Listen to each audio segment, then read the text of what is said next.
Hey, it's still morning, right? It's still, yeah, it's 11:10. So good morning, everybody. This is Dave coming to you from my office here in the Wyoming house. You can see some of my cellar back here, down there. It's sort of stacked everywhere. It's in the cabinet. It's on the shelves.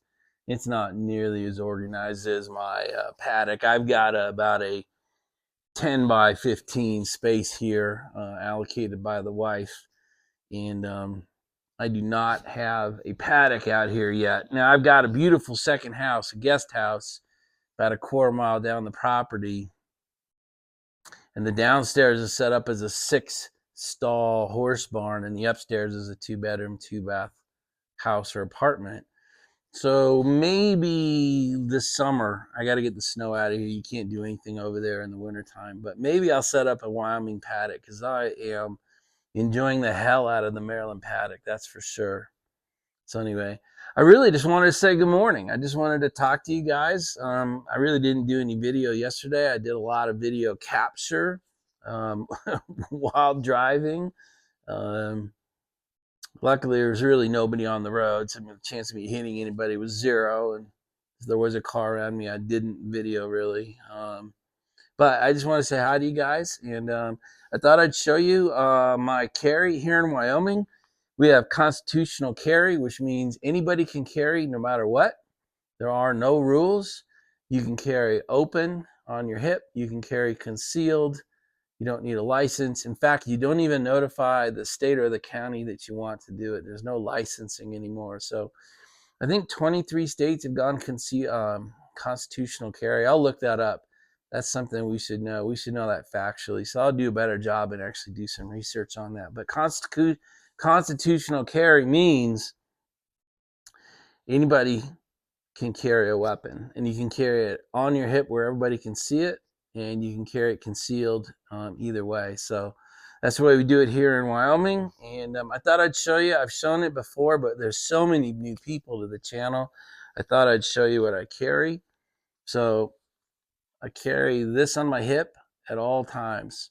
I carry it for two reasons. On the property here, I carry it for grizzly bear, and the rest of the time I carry it in case I run into somebody really stupid.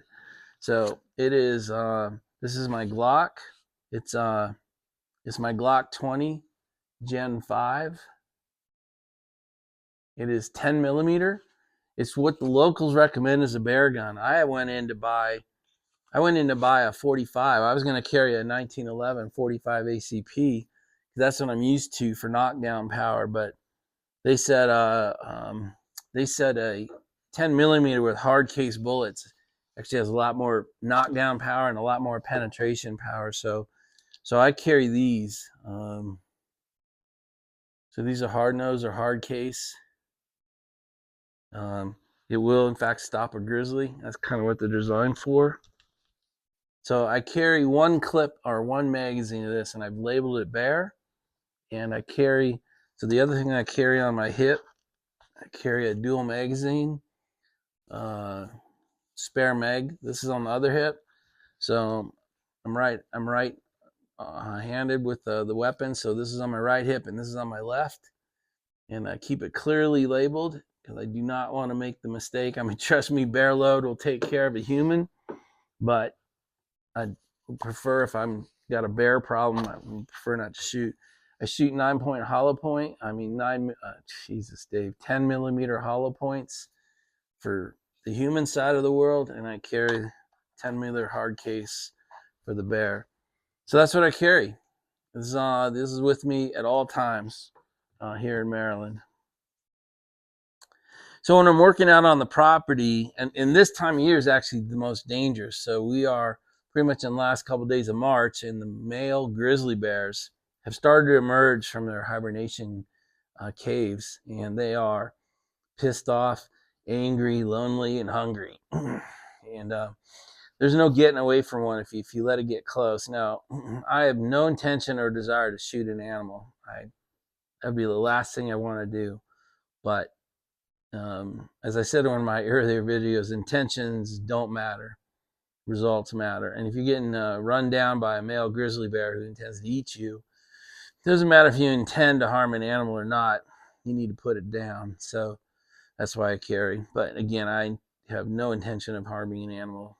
The only reason I'd even shoot a human is because they've made it clear that they intend to harm me or mine, and then I will have no qualms about putting that person down. So that's that's what I carry, and that's why I carry. So what do I smoke here in Wyoming? So this is my Wyoming meerschaum. You can tell it's colored very nicely. Um, Even the top is starting to get colored. It's still got some color dip in here, but I like this. It's the Sherlock Holmes. I like it because it keeps the bowl down out of my face. So if I'm talking or doing a video or even working on the keyboard, it keeps it down out of my face. I really enjoy this. It's I get this at meerschaummarket.com, and the bowl is quite large, and then there's this huge basket around it that's the ornate carving. I really like that.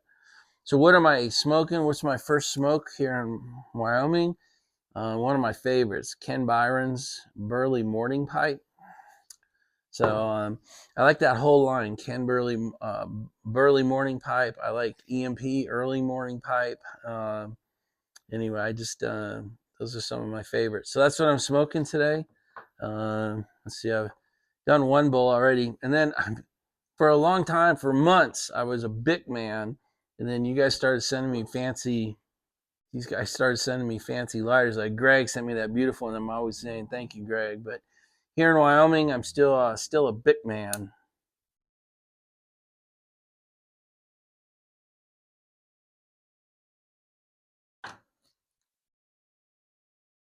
It's a fabulous smoking pipe, and it's a great tobacco.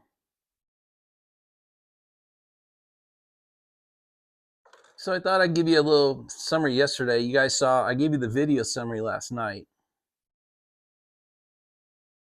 and it's just a fantastic 7 or 8 hour drive across what is the classic American landscape, that northern Colorado, and then all through central Wyoming. It is truly the American West, and it is God, it's a pleasure to drive through. It is remote, it's vast, um, it's pretty amazing. I can't believe there's roads through it.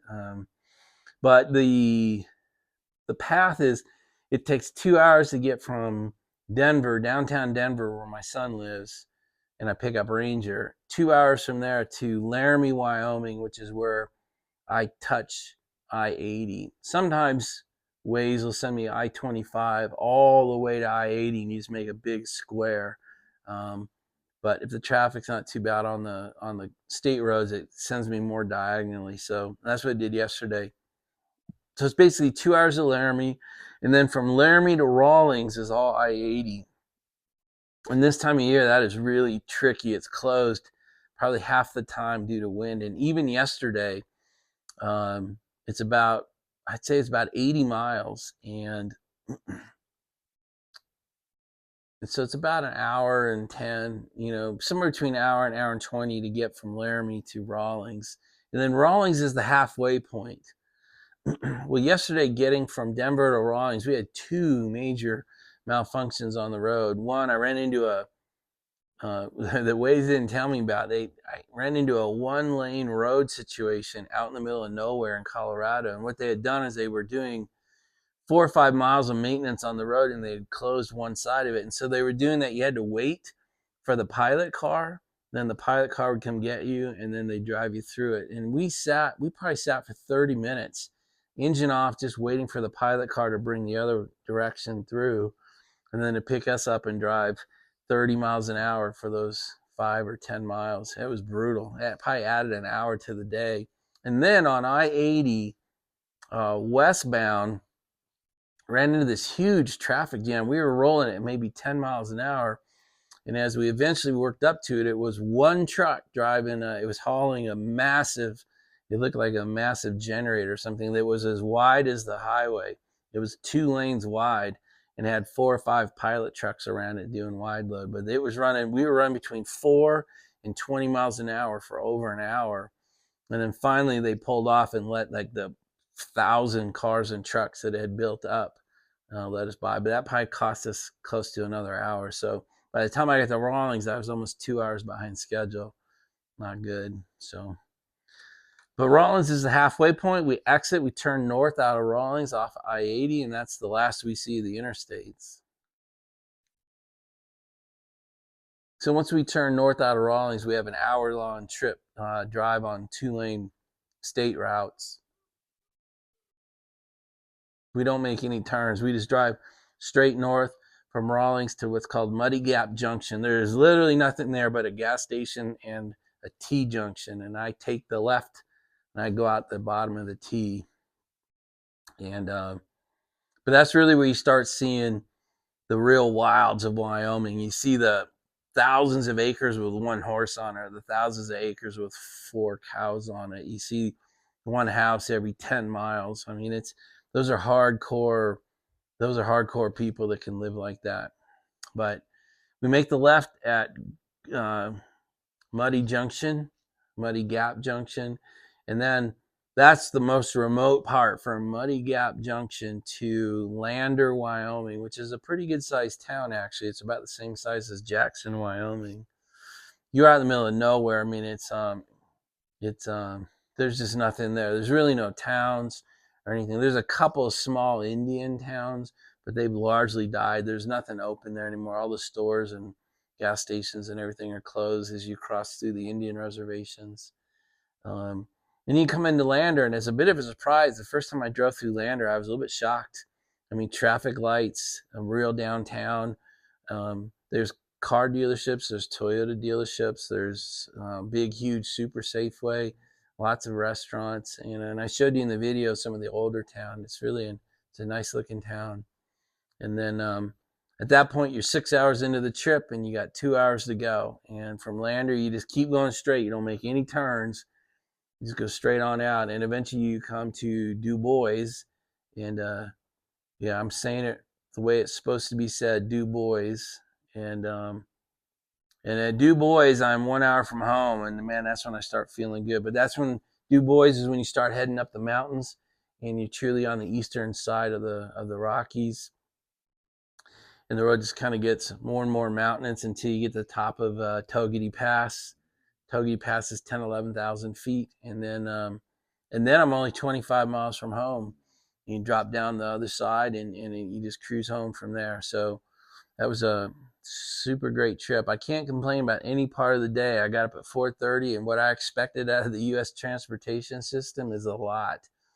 To get a car and have the car take me the hour to the airport, and then go to Dulles and get on a United flight and fly to Denver with no issues, and then pick up my car, which is in long-term parking, and then get to my son's house, have a really nice brunch with my boy, pick up Ranger, and then drive almost 7-8 hours out through the wilds and have it all work flawlessly.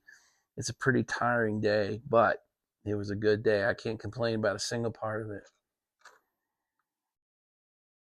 So today is Friday, Good Friday. And the morning's been spent. Just make sure the house was good. Make sure as soon as I open the door, I can tell the heat was working fine, but I make sure the heat's working. There's 17 zones in this house. Can you believe that? Make sure they're all working as they should be. And then you got to go through, like, I don't know if you know this or not, but you can't let toilets sit too long or the water evaporates out of them, and that's bad. So go through and make sure all the toilets are fine. Make sure I haven't trapped any mouses, which I hadn't. Since the middle of January, I hadn't caught a single mouse. That's pretty crazy. Then I just check on supplies, and then get ready to head into town. So, it's a perfectly nice day out there. So we will try to get some video of the drive down to town. Town is Jackson or Jackson Hole, Wyoming. Town is 35 miles from my garage door to downtown Jackson. It's 35 miles. We drive straight down the Grand Teton Range. So if they're out, I'll take some video of that. We drive right through the Buffalo Flats. That's not what it's called, but that's the buffalo love to hang out there, and sometimes there are hundreds. As we get closer to town, we get to the roundabout, and that's where the moose like to hang out. So hopefully we'll get some buffalo and moose shots today. I've never seen a fox that close before, though. I put it in the video last night. I saw something on the hill moving around, like it was under the snow. You could just see its tail. My eyes wouldn't tell me what I was seeing. And right as I went by, I was like, "Holy shit, that's a foxtail!" And I actually backed up the highway a couple hundred yards and took the shot that I put in the video yesterday. That was kind of cool. So the rest of the day, I'll be heading into town. Several of my boys have texted me last night, and they called today Dave Day.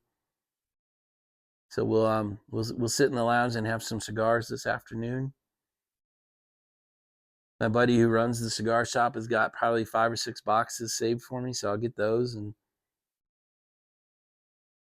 we'll get the humidor, which is right here. We'll get the humidor set up, and we'll start stocking the humidor this trip.